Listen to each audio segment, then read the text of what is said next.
welcome back to Popcorn and Beers. We've got your drunk classic House Arrest and, of course, the butter on top, Ballerina. Let's go.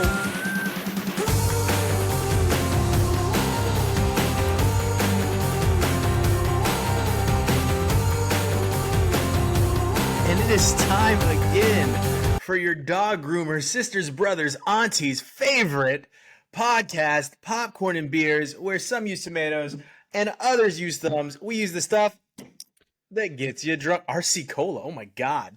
I bet you didn't know nothing about that. I can't believe it still exists. When was the last time you saw Royal Crown Cola? When it looked like Total Flakes. Do you remember like Total Flakes? Like, so they looked exactly the same. Dude, it's still like it's a perfect hybrid between Pepsi and Coke.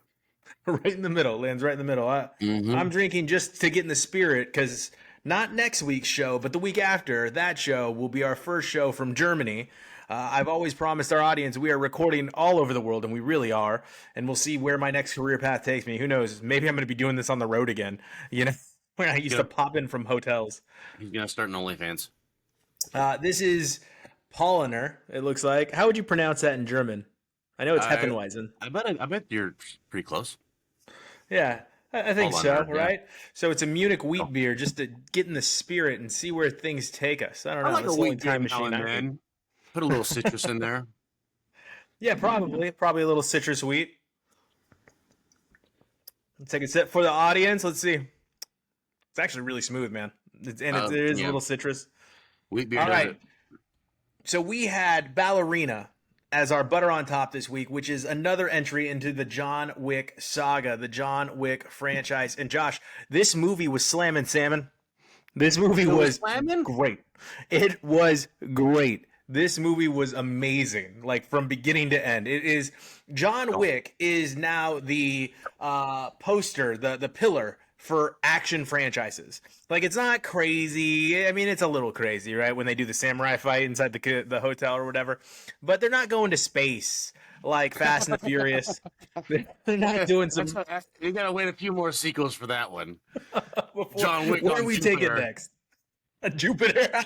Where are we going to fight? In the eye. We're going to fight in the eye. But... You know my feelings on Ana de Armas. I think she's just an okay actress. Like she's fine, but she was nominated, I think, for Blonde, if I'm not mistaken, for her portrayal of Marilyn Monroe. Do you know anything about that? There, or am I just throwing things your way? No, I'm aware that it happened. I'm glad it happened. I'm aware it happened. No, I did not see it. What I will say here is, let me give my quick review, really my little cliff notes, and then I'm gonna talk to you about it a little bit. This was a nonstop, action-packed ride from the beginning to the end of the film. You're not going to regret seeing this new entry into the John Wick collection as Ana de Armas crushes her role as the ballerina and shows us all what ice skates are truly capable of. Ice skates. Ooh. Ooh, yeah. If you're familiar with the John Wick franchise, you know exactly what I'm hinting at right there. Her entire, like, it's literally... It's not just like, yeah, it's cliched out. You guys can make fun of me. I know I'm a cliche monster when I actually get to typing my reviews out. But it's not a lie. From the very beginning of the movie to the very end of the movie, it's action, action, action, action, action, action. And It's like a lot of these films, even with some great stars, right? Who's my favorite South African? What's her name? Atomic Blonde, help me out. Charlize Theron. Yeah, Charlize Theron. Like, unfortunately, these movies don't do huge numbers, right? Even Mila Jovanovic, even her movies don't do crazy numbers. So I guess the creators, the writers of John Wick franchise were like, how do we get this movie to do great numbers, right? All of these women are amazing, but how do we get asses in the seats? Like, how do we get people to see this film? And they were like, I got it. Just don't stop pulling triggers. Till from the beginning to the end, just keep pulling triggers the whole time. And then let's throw some random things in there. Like, have you ever seen what it's like when somebody fights in close quarters with just hand grenades? Because we're going to do that. It's going to come right. Cool. Yeah. It is a really good movie. It is a strong recommendation. As far as the action franchise and the action genre is concerned, I'm going to give it a popcorn and 3. Like, this is right up there with your Commandos, with your Rambos. Like, it is boom, boom, boom. It's just punching you in the face over and over and over again. You barely have time to run pee. There is one moment where you can run pee, and if you don't make it back in time, you're missing bodies hitting the floor. It is really like that, and it's 2 hours where literally when because I did have to run pee, and when I did, I looked at my phone to see what the time was. I was like, oh my god, it's been an hour and 45 minutes. Like, it's that good. I've been peeing for an hour and 45 minutes. It is definitely one of those movies where you look down at yourself, at your pecker, and you go, come on, hurry up. Don't squeeze, that hurts. Don't squeeze. Just let it flow. And I gotta say, like, Josh, are you a fan of the John Wick series? Oh, sure. I haven't seen the one where he dies, but Okay. yeah. So I'm 2 movies behind, but I love 1, 2, and 3, dude. Yeah, I love how creative. So you're saying that how creative, like the ice skates, whatever that means, that sounds great. And then the grenade thing sounds really great. I always like to point out the part where John Wick used a horse as a gun. You know what I mean? It's like so creative. It's such a creative, just testament to action, and they're doing it right. And when Best you said flamethrower scene since Once Upon a Time in Hollywood, man. flamethrowers, that's great. You said they don't stop pulling triggers, and I just was immediately reminded of like the Always Sunny in Philadelphia, where he's like talking about dodging bullets, and they just keep pulling the trigger, click, click, click, click, click, click. This is a great show for references. Always Sunny. It's weird, not to get too far away from Ballerina, but I've never been able to like put that on as a background show because I always get caught watching it. Like, Yeah. It sucks you in. all right, so Josh, what do you think? You're gonna go see Ballerina? You got to see 4. You got to see Skarsgård. Oh yeah, I got to get into it. I got to catch up. That's for sure. It's just 4 hit me at a weird time in life. I wasn't able to go to the theaters, but I'll catch up for sure. Definitely Ballerina when it streams. I'm paying for it. It was good. It was worth it, and they do a great job. You say where John Wick dies, so you're 2 behind.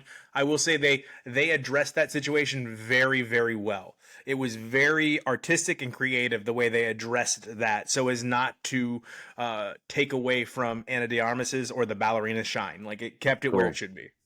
Cool. Yeah, it was good. That's great. So it was my drunk classic this week, and I threw one at you. I was like, have fun with this one, boys. House Arrest from 1996, a movie that I loved when I was 8 years old. Yeah. So what did you think? That fits right in, bud. Oh boy, oh boy, this is a pile of garbage. But Really? I mean, okay, don't take that the wrong way.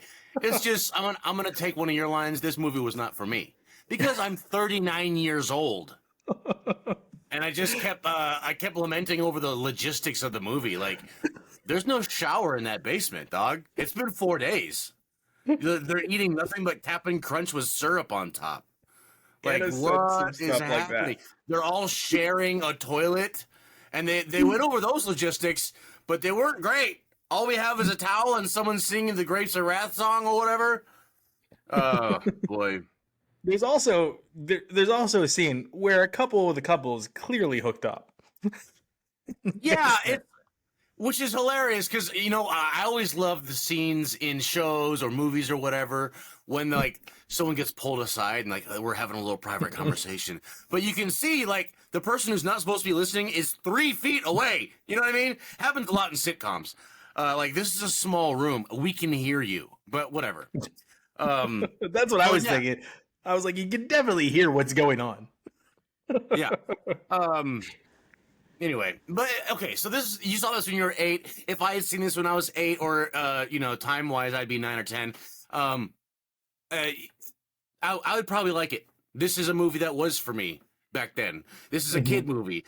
I was reminded of, like, when I was in grade school and how I would often daydream about, like, you know what, we could take over the school if we wanted to. You know what I mean? If we all banded together, we could take over the school. And then I was thinking about, like, even back then, though, I was thinking about, like, okay, so what happens when we do? Like, we get to eat all the pizza? We don't know how to cook it. What are we gonna do? Go play recess all day, or would we all just go home? Like, What Anna said, yo, all these people have jobs. right? Yeah. Like, you're all fired. Oh no, my son kidnapped me. Oh, yeah, great. Yeah. Oh yeah, your son kidnapped you. Okay, get the fuck out of here. Um. Anyway, the concept is silly, but it's a kid movie for kids. And like I said, it reminded me of when I had these dreams. And I've said before on the show that, like, I'm kind of sick of the movie where the kid's the smartest one in the room, and the kid figures all out the plan and whatever. But you know what? I'm not a kid anymore, so obviously I'm not a fan of that. The stupid kids. But if I was a kid, I'd like it. And it reminded me of, like, there's a lot of these movies if you think about it. Like the Camp Nowhere. You ever see that one? Probably from the 90s. It's basically summer camp, but the kids don't have any adults around. You know what I mean? Like Fat Camp, kind of similar. There's a lot of movies where the kids take over. Fat Camp. It's Heavyweights. Heavyweights. It's one of the best movies of all time. Yeah, it's one of the best movies of all time. I'm not gonna have you bend over and take a squat on Heavyweights. I'm sorry. That movie's amazing. Let that be known. Heavyweights is a popcorn and stew movie, dude. Yeah, that movie is really good.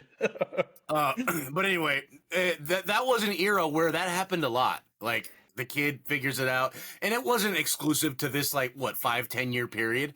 But I'm reminded, though, it did line up with the aging of movies like Dude, Where's My Car and stuff. So, like, the kids who watch this also watch the teen movies later on that were real prevalent, and they went straight to DVD, and they got their sales that way.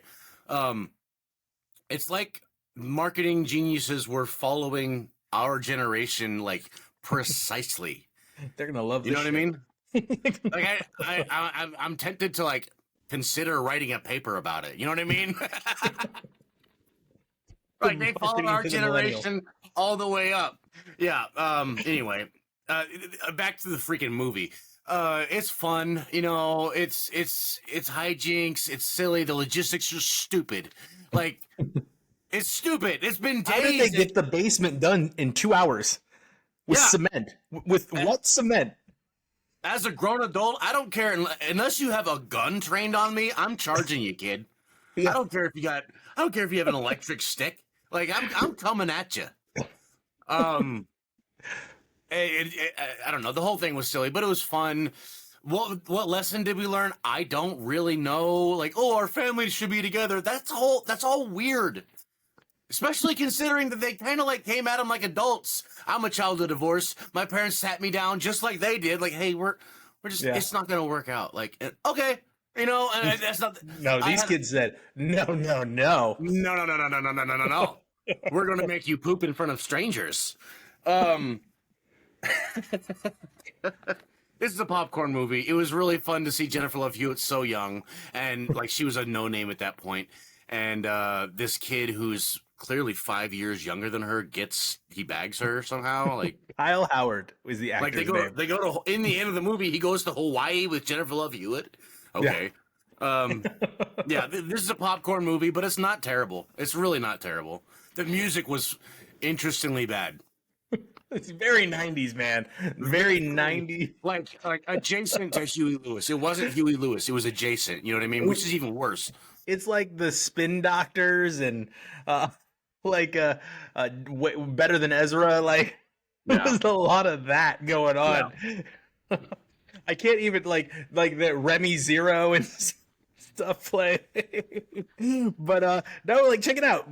You had Jennifer Love Hewitt, Kevin Pollak, Jamie Lee Curtis. You had Christopher McDonald, Wallace Shawn, who, like, when I saw Wallace Shawn, I was like, that was the goofy ass short guy in every movie in the 90s to me. Like, the guy that sells the suits at the Big and Tie, that father. Yeah. He was like in every single movie to me. And it feels like Christopher McDonald wasn't just Shooter McGavin. He was the bad guy in Flubber. He's the bad guy in this. He's the dean in I can't remember what movie, but, like, he's the bad guy, dude. In so many, he played this one great, like the coked out lawyer that cheating on his wife. Superhero movie, yeah. So he is the bad guy, but then you got Jennifer Tilly too, and like that was an interesting role for Jennifer Tilly, like the pop psychologist that's also a waitress, and she's Yeah. like, I'm a performer, and they're like, you're a performer on my breaks at the diner. Like that was really funny, and everybody just accepts it. But she does empower one of the wives to like, yo, you shouldn't let him treat you like that. He's a jerk, and I thought that Yeah. was kind of funny. Like that sometimes it takes that outside voice to get you to pay attention. Yeah. I love too where he goes, if you have anything to say to me, talk to my lawyer. And then the dude takes it like so serious. He goes, I can get you the house. Kids are going to be a problem. like right like right away. Let's look at my basic review here. The classic 90s house that no one can actually afford. Yeah. That house was crazy. Big You know, yard, huge house. It had a laundry like chute that they had closed up. Like it's so much going on. And like I said, they built the most elaborate anniversary party in the basement for Hawaii in like 2 hours. Like just these two little Yeah. kids. That's And then another thing that happens a lot in these movies is the time doesn't exist. Because I was thinking about like the booby trap where they hang the neighbor from a tree. That was just like a quick like, oh, let's just whip this up. That would have taken you all day, kid, even if you knew how to do it. And I love the neighbor being nosy as shit, like at all times. Like his dog was one of my favorite parts of the movie too. The Yeah. neighbor. That is the most fuck you dog that exists anywhere. Just staring at him the whole time with his like Yeah. growling. So, also, Josh, you mentioned it's different as an adult. The only scene I really was not able to sustain my whimsy and I had to give into my disbelief was the food fight, viewing it through the prism as an adult, and then how I would have viewed it as a kid. Because as an adult, I was like, that looks like a lot. That looks like a shit show. That looks like a lot to clean up. That does not look fun. I was thinking the same thing when they got out the fine china. Like, yo, every kid has 3 plates. Like, this is gonna take a long time. Right. Right. I feel like such an So- old man. That's how I felt watching it. Anyway, look, here's my review. Look, let's be honest. It's not realistic and it's totally implausible. But my God, it's a lot of fun. I mean, this movie kind of holds up. Maybe not some of the technology, maybe not the prices, because they showed gas at 79 cents a gallon. But the premise of doing whatever you can to keep the people you love together makes sense, or at least wanting to do that, like wanting to do everything in your power, thinking that you have some type of control over your life. I mean, that matters. And if you think about this, when Grover, the kid, really loses it, it's when he realizes the divorce papers come and he has no control. And I think even as adults, that really hits us hard. It gives us this anxiety when you realize, oh shit, I don't have control. Like I have no control here. The No. world has control, and I thought I did, and that illusion made it hurt so much more. And they created this illusion of control by putting their family members in the basement, and they'd had none. Right. That's good. And you're right. It does, like, the thematically, it does hold up. It's fun to see a little time capsule of the 90s, and, it's ridiculous, but kid movies are ridiculous. And most movies are ridiculous. Let's just talk about that. But, it's not bad in the sense of this movie shouldn't be viewed. It's fun for kids. Yeah. Yeah, I think so, and I think like it holds up. You could show kids this movie still. That's what I was saying. And TJ, it is you. Not you right now. Right now, this is Josh that's clearly taking collagen, all cleaned up. His skin looks beautiful. Look at those hair follicles. His nails are probably shining. But like Josh that I know, that I grew up with, is TJ. Dancing around the house with his shirt off and a snake in his hands. Not Britney Spears dancing. Hard rock dancing around, jumping around the house. That's Josh. Definitely, if I was a kid, I would have idolized him for sure. Yeah. That would have been your hero, baby. Yeah. Yeah. So we're going to talk about now what we've been watching this week to give the audience a clue. So let's save the one we share till the end. So give us one of yours right now. All right. Well, I went in the throwback machine and I watched an old one that I hadn't seen before, and it was one of those movies like everyone says you got to watch it, or everyone knows it's a classic. So I watched a Classic killer. classic killer called "Do the Right Thing." It got Spike put on Lee. Netflix. A Spike Lee joint. Spike Lee joint. Yep, yep. This is a movie from I think 89 or 91, like really early. And this is a movie that holds up. This is a timeless classic of a movie, and everyone needs to watch this movie. It's beautifully done. It's got a bunch of names. I don't want to name them all, but almost everyone you see is like, oh yeah, oh yeah, oh yeah, oh yeah. Rosie Perez, I only bring her up because she's in the very beginning, and like, okay, so you know in the 90s when they have the credits rolling and they play some music and like, you know, producer starring, and it's like You have like the scenic view going on as they're filming like the streets or whatever. Well, this was that. It was a whole like 4-minute song, and it was the whole time it was just Rosie Perez dancing old hip hop style. And that's all it was. Like she was just dancing with like anger on her face and like doing the Running Man and all this, and like I don't know, it was cool, I guess. With dynamic lighting and Catches that's you all off guard. You're like, oh, so this is still going. They're just she's still dancing. Okay, all right. Oh, now she's in boxing gear. Oh, okay. Oh, now she's in a tube top. Oh, okay. Anyway, but the show, if you are stupid like me and didn't know what it was about, it is a movie about a particular block in Brooklyn. No, Brooklyn? Yeah. Bed-Stuy. It's in Bed-Stuy, where Biggie's from and a lot of other people. Really historic neighborhood in New York. And this particular day is one of the hottest on record. It's summertime and tensions are rising. It's about racial tension. It's about inequality. It's about this and that. But that's a slow build. The show is just about the neighborhood. Similar to maybe like Friday, where it's like you just gotta get to know the neighborhood as the movie goes on. Each scene is you're gonna learn this part of the neighborhood. Now you're gonna learn this part of the neighborhood. Yeah. Yeah, you got Here's the Koreans. Get the Koreans over here. You got the Italian in the pizza shop. The pizza shop is a centralized part of the show. Giancarlo Esposito, when he's like 19, is in it. And holy cow. We just did a classic with Giancarlo Esposito as like the young guy. Was that Usual Suspects? The Usual? Yep. Yeah. So even younger than that. He's so young in this. And he's a character called, what's his name? Bugging Out. That's his name. Bugging Out. Anyway, boy, this is a very good movie. Every character is, I don't know if you like every character, but you believe every character very much. Like, they're very rich characters. And there's all intertwining relationships. Everyone's dealing with the hot weather in a very cool way. It's just very alive. And the whole movie plays and kind of reads like a stage play. But it's known for its great camera work, things that weren't used before, like the was the rolling camera where like they're on a platform and it just shows the neighborhood going in, but they're standing still. All kinds of things. They have a scene kind of in the middle where it just shows different ethnicities saying very racist things about other ethnicities, but it's just heads up camera. And it's just like, whoa, what is this? And then Samuel L. Jackson says, "I'll cool out." Anyway, I mean, it's very cool. Because who else? Because who else? I mean, it's a very spoken word type, like vibe, but there's no spoken word. I mean, fight the power is a big thing about it. In the end, the movie is about racial injustice and, I can't breathe kind of thing, and Black Lives Matter kind of thing, and senseless violence.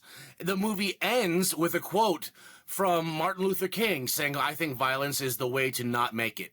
But then right after that, it shows Malcolm X's quote that says, "Sometimes all you can do is violence." And so, like, it's juxtaposition. You see, like, some terrible things happen at the end, and you're like, at first, okay, this is from a suburban white kid's perspective. I'm watching this, and I'm like, no, they didn't have to do him like that. But then I'm like, well, why not? Because, like, this is not my world, and I don't know what the hell is going on. And this dude, like, this character you love this character, you grow to love this character, But then he just starts dropping N-bombs out of nowhere. Like, whoa, whoa, whoa. Now, like, you're saying the quiet part out loud and stuff. And then the cops kill a kid. And this is based on, inspired by real events. And that's clearly made known. They say a name of a kid that was killed by police. And that's not part of the movie, but they just reference it because that's what this is. And Yeah. the whole thing is really, really racially charged, and the heat, the environment, the neighborhood, everything plays to it, and it's just beautiful. I give it a popcorn and 2. Popcorn and 2 for Do the Right Thing, a Spike Lee joint. And I told you when we started, I think I watched this movie not for the how relevant it was to the times or anything like that. What I watched it for was Rosie Perez. Yeah, you get And a solid close up of Rosie Perez's boobs. If that does if that's a motivation for you, then watch it. it's literally why I watched it. But I have a funny story behind that. Apparently, and this is, I was listening to Rosie Perez being interviewed on the Dan Le Batard show, and she gave a story about when she met Barack Obama, and Barack Obama said, "I loved you and do the right thing," and her response was, "You saw me naked?" To the president. So Just saw me naked. I watched. Yeah, she's got a super thick Puerto Rican, New York-Rican accent for sure, and she still has it to this day.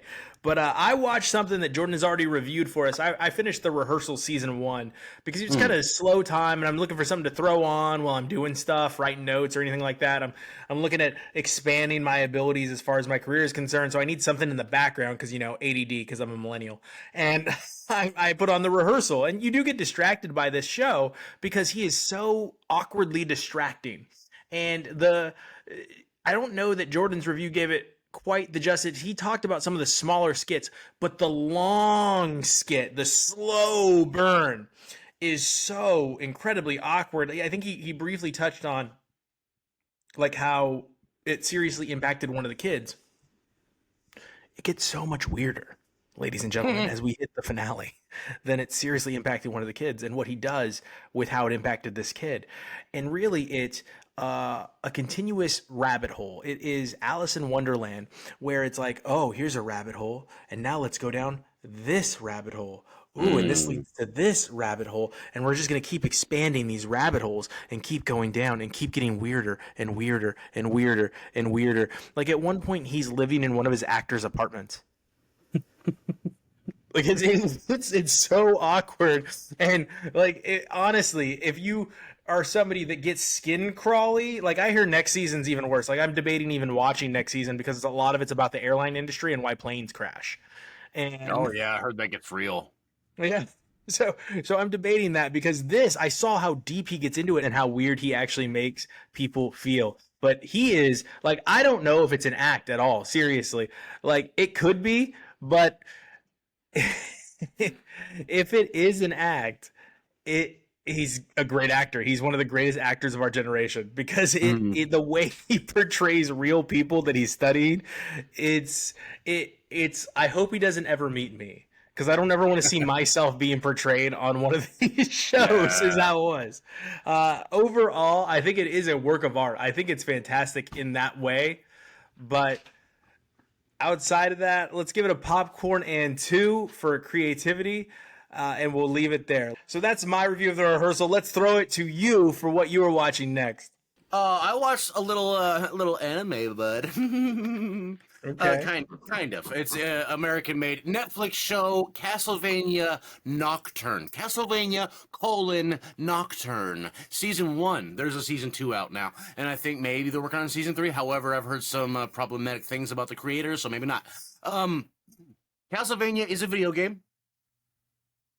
Series, franchise, long-going. I've never played it. I know it's a video game, and it's got a cult following. I've never played a Castlevania game.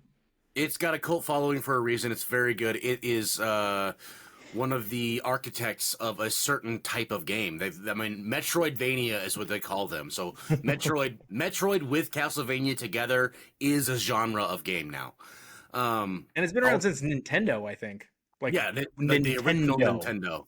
Yeah. The original Nintendo is the Belmont clan. Every game is a new Belmont, but the Belmont goes and kills Dracula in his castle. That's the idea. But this takes a lot of artistic freedom and plays kind of like a prequel to one of the games, specifically Bloodlines, the Super Nintendo one, with a lead into the Castlevania Symphony of the Night PlayStation, which is the greatest. Anyway, calm down. Very cool show, and it's anime-ish. Definitely in that style of art, but really well done, high budget. A little bit over the top with the dialogue, but it's just the kind of show it is, you know? Anyway, new characters are created, old characters are expanded upon. They have a fight scene in every episode, so that's cool. And the fight scenes are really, really impressive. Like, very, very creative use of everyone's individual powers. Like, this person can summon different animals, and like every time you see her summon animals, she does something cool and new with it. Like, whoa! And then like this guy has the whip, and it's like a magical whip, and it's just awesome. And then this person has ice powers, and like it's just exceptionally creative. Like, it's every fight scene you rewind, you're like, oh, I gotta see that again.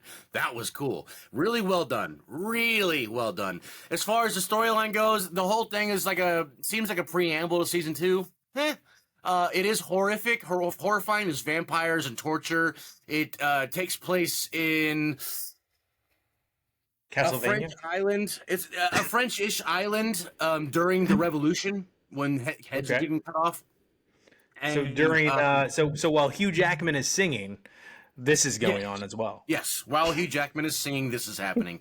And it's cool though, because they bring in ties from America. There's a Creole woman, she has her own powers, and then I don't know, they do a lot of cool stuff with world building for this show, and I think it's worth a watch if you want to see some cool anime fight scenes and like demons fighting demon slayers, and I don't know. It's not like a totally engaging storyline, but what they do with it is interesting. It's okay. I give it a popcorn and 1, pushing 1.5. Okay, well, and we'll see what they do with season 2 as long as it gets greenlit, right? Yes, because no, season 2 is out. Season 3 we'll see, but season 2 I'm very excited for because they just introduced Alucard. If you watch the old Castlevania show, which was also on Netflix, which takes place 300 years ago, according to this show, Alucard shows back up. Dracula's son, Alucard, he's back. He's immortal, so of course he's in this show too. And Alucard was the coolest. Okay, so some people think Predator is the coolest, and the most recent entry into the franchise, the Predator franchise, was Prey. Did you get a chance to watch Prey yet? I really want to. Dude, it's on Hulu. It's free. Watch Prey. Prey. It's finally launched them back into, wow, this series is awesome. Like, they've been out of it for a while, and then Prey came out, and people were like, this is what we've been waiting for out of the Predator series. These are the stories we want. And I'm going to tell you the truth. Hulu keeps it coming with Predator, Killer of Killers. This was a pretty cool and unique take on the Predator franchise, utilizing animation an incredible animation of that, to open up an entire world for the series to play with.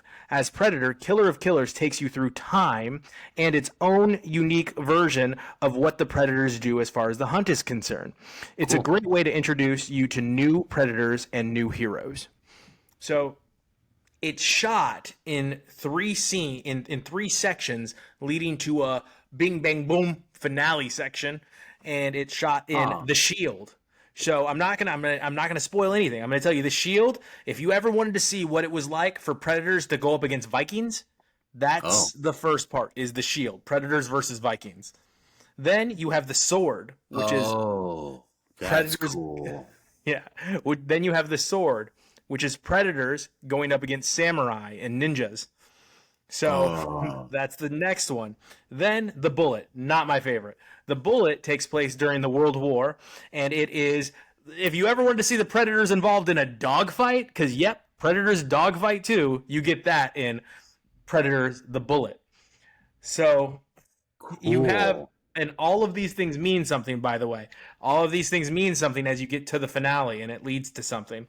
But you get each one of these short stories of how they get to this place where all three of these stories come together, right? They all converge on one point in this movie, and then it leads you through to, hey, this is how they hunt, and this is how they reward the people that take on the predators. This is what the predators do for the people that actually can show that they are worthy against other predators. And it's great animation, man. The animation's phenomenal. Like, there's moments where it's like frozen, like the character's just walking and it's frozen.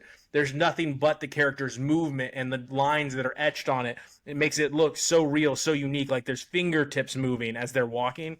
It's a trip. The animation is. It's CG. No, it's. I think it's anime, but it's it's like strong. Yeah. It's very, very strong. Mostly two-dimensional stuff. Okay. You got to pay attention because a lot of it is subtitles. You're reading a lot of subtitles. But it's worth it because if you're paying attention, you don't miss any of the action that's going on, any of the fights, and a lot of it is hand-to-hand combat, sword combat, weapon combat. You get your classics. You get Predator spears. You get the Predator acid net. You get all these things you want to see from the Predator. You get the invisibility, all of that stuff. And it's kind of cool because in the Samurai episode, you see invisibility versus invisibility when he's chasing after the ninja. He goes invisible. The ninja's doing his like little like hiding stuff. So it's kind of cool. And if you're willing to be like really deep in this rabbit hole of like, oh, they're doing like techniques against each other. Like each one has their own little invisibility technique. It's you can geek out a little bit, I guess is what I'm getting at. And That's cool. Crescendos with what I believe it to be is a prequel to Prey. And that's why I brought up Prey because stay tuned, pay attention. You see that ending coming.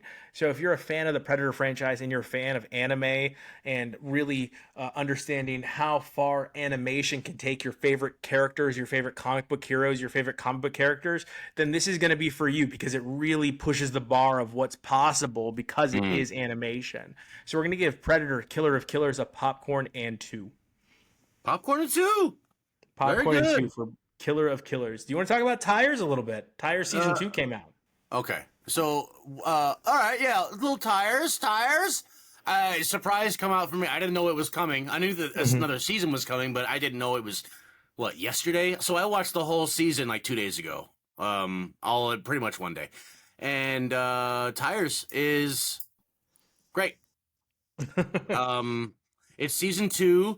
It was not reviewed well by you at first. I liked it quite a bit. Season 1 wasn't reviewed well. Yeah. Season 1.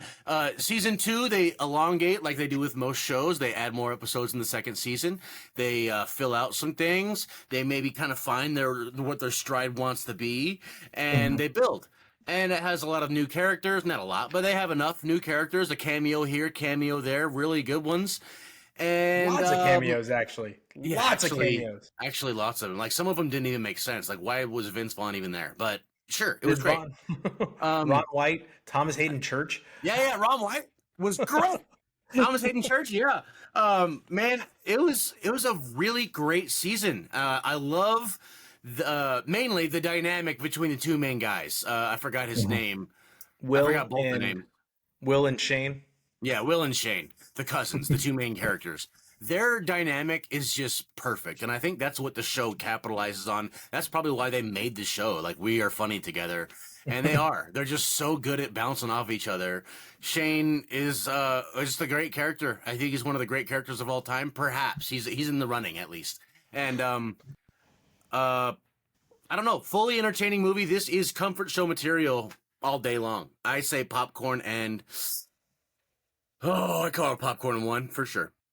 Yeah, I mean, I think it's really funny, too, when you get the juxtaposition of the guy with the great body that has to go on stage and the guy with the terrible body. You know what? Let's not hate on him because it wasn't too bad. It wasn't too bad. I love, though, hey, do you want to get a quick workout in? Yeah. Should we get coffees first? Yeah, sure. A little fuel. Yeah. That made me laugh. I was like, the Advil thing? Yeah. That's God mode. That's God mode. Yeah, I forgot he says that's God mode. That was very... But yeah, no, there's a lot that goes on with this, but you also got to like Cal. Cal's character gets a little bit deeper too. You learn a little bit more Hmm. about Cal as he tries to fix up a vehicle that Yeah. Yeah, like I like that. he starts pouring himself into. Stavros gets his shots in. Stavros was great in this. He's such an asshole. He is the worst, but he wins at the end if you pay attention all the way to the end of the last episode. Like he Yeah. definitely wins with somebody he should not win with, by the way, Oh, ever in any that's like universe. the ultimate joke. Like Stavros gets more play than everyone combined. Like, Yeah. okay. But by people he shouldn't get play by, Yeah. right? Like you get a lot less Andrew Schultz, which I wasn't complaining about. That's probably for the best this season. Yeah, they gave him just enough, honestly. Yeah. Yeah. I didn't need more than that. And it was an interesting story this time around, Josh. It was the jokes were crisper. It wasn't just like toilet humor. This time, like they were played out, they were funny. There was some jokes in vulnerability. Like when Shane discovers who he thinks is his girlfriend, and that whole saga was great. That And whole shout out saga to was great. her. I don't know her name. I forgot, but I follow her on YouTube or TikTok or whatever. She's like a YouTube comedian, and she's great. Is she? Yeah. Like she was funny in this, and honestly though, you can't decide whether or not you like her character. That's where I was saying I was like, do I like this Right. character? Do I not like this character? Where do Well, I stand on love this? I love that they made her not one dimensional, and he didn't Yeah. get the girl in the end, really. And the whole thing was just like she's just some person who's trying to live her life, and then he's Shane. You know? But also their initial interaction was very real. I think every Yeah. male, especially every male that's been like down on his luck with whatever he is attracted to at that point in time, if you're having zero luck with what you're attracted to, and then someone comes in with that energy, and it's funny after that whole interaction, and he's like, "So I love her now." Yeah, Like- exactly. This guy. Yeah, This guy. I've seen it. I've felt it. Like any man that's been down on his luck with whatever he is interested in, and then that interaction happens, that is literally. Yeah. That made me laugh out loud. Like it hit me in the heart. That's me. And then of course the turtle. You can't leave out the Yeah. turtle. Jerome Bettis was great. Jerome Bettis. And then his father, Shane's father was great. I loved his whole thing. Yeah, the whole the bar, man, the bar. Show me your balls. You want to see my balls? You want to see my balls? All right, so I'm gonna give it a popcorn and one, but a high popcorn and one for it's season good. 2. That's good. It was a much better. I hope they don't cancel it. I hope they continue to let this show get its legs and move forward. I'm sure they're not going to cancel it. It probably cost $20 to make. Besides Maybe, we'll see. all the cameos. Yeah, it has a very office feel to it. Yeah. Like it's like it's simple to make, but we'll see. We'll see. And all these stars are getting bigger and bigger, so it's only going to cost more and more. Yeah. Like Schultz, though he's not my guy, he is kind of blowing up with He's on his- podcast once a week, and yeah. like he's his on crowd. everyone's podcast. He's got his specials. Yeah. So we'll see. We'll see how expensive it gets. So we'll do my last review, which is The Last Showgirl, starring Pamela Anderson. And this is Pamela Anderson's return to the big screen as an aging showgirl in a dwindling show, soon to stamp the end of somebody's dream, lived through the introduction of soon to end someone's dream that has been lived, right? And it starts. They try to do like a Tarantino thing. I don't know if that worked too well for me as they bring it back, but they want to show you, I think, the pain of everything that's happened leading into what Sure. this person is about to do. So they get there after they've showed all the pain, but they introduce a daughter played by, Billy, Eilish, Billy, Crystal, no, Holiday. Princess Leia's daughter. Billy Lord. And she does a really good job. She's not in the film too much. This is actually a really packed cast. It's got like Brenda Song in it. Bautista's in it. Like it's got a pretty big cast, but it's totally indied out, and you could tell it by like it actually, the way this film is shot, it really takes me back to those '90s indie films, where it's kind of rough around the edges, kind of some rough camera work, some rough editing, but it's good. Like it's grimy, it's gritty, like it gets you right in there of real life. Like somebody's filming it on dad's big old like VHS recorder, you know, that he'd hold on his arm or on his shoulder, that Yeah. big thing. It's kind of what it feels like. It's obviously better than that, but you get that callous daughter introduced, and it puts an interesting touch on this film, as the absent parent genre predominantly consists of men that are absent from their child's life. And this, you kind of it flips the coin, and you've got an absent mother from their child's life, and is she actually absent? Why is she absent? Is following your dream at all costs like the right thing to do? Is that what was going on here? Does that mean you don't love somebody if you can't give up what you love for that person? Like there's a lot that goes into this storyline, and it lends to an already incredibly interesting story that's going on with Pamela and her dream and her desire. Her character's name is Shelley, to perform, and it really draws you in and makes you pay attention to the film throughout. I'm going to give this film a popcorn and 1, but I will say Pamela Anderson's performance will shock you. It's something you've never seen from Pamela Anderson. I'm glad that she did it. I think it's a strong performance. Much of the film, she's not really wearing makeup, which is a very interesting choice to make here. And then, of course, the audition, where it's very much about, why do we do this to women? Why do women have to look a certain way forever? Why does it always have to be about us being sexy? Why can't we just be talented? It was a very interesting twist on this film, and you don't really know how it ends. It's really up to you how you want to interpret how the director and the writers pose this ending. So again, popcorn 1, but strong popcorn 1 for The Last Showgirl, available on Hulu for all of those that want to go ahead and watch Pamela Anderson's return to the big screen. So Josh, it is your drunk classic. Yeah, it is my drunk classic. But you know what? I'm gonna throw you a little softball. I think it's something we've all seen. It's something that I saw because of you. Years and years ago, you said, "Hey, Josh, have you seen this movie?" And I'm like, "No, never heard of it." He's like, "Well, you gotta watch it, man. You gotta watch it." And then you go, Josh, you like what you see? You like what you see? I know exactly what movie you're talking about. And it wasn't until like years later that I actually saw Hot Rod. This is one of the greatest comedies I've ever seen, and I think it's just, it's a travesty we haven't watched it yet on this show, and we're gonna watch it. This is a popcorn and 3. I don't care who wants to fight. Who wants to fight? I'll dust. Go to church every goddamn Sunday. All right. Yeah, we're watching this. Hot Rod. Check it out. Can't wait. That's going to be a lot of fun. That movie hits every single time, right? It's totally cool beans.